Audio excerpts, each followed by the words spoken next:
সুপ্রিয় দর্শক, আমি সদরঘাট থেকে সরাসরি সংযুক্ত হয়েছি। আমি আজ আপনাদেরকে দেখাবো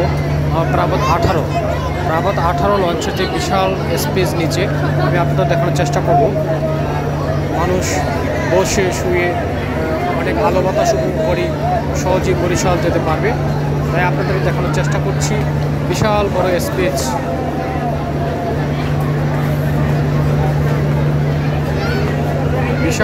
স্পেস, ঢাকা থেকে বরিশালগামী প্রাবত 18 এই লঞ্চ। ভিডিওটি ভালো লাগলে সাবস্ক্রাইব করে পাশে থাকবেন। সামাজিক, রাজনৈতিক, অর্থনৈতিক খবর জানতে চোখ রাখুন ইএস নিউজ ইউটিউব চ্যানেল। আপনাদেরকে সকলকে ধন্যবাদ। আবার নতুন কোনো একটি ভিডিও নিয়ে আপনাদের সামনে আমি মোহাম্মদ এরশাদ হুসাইন।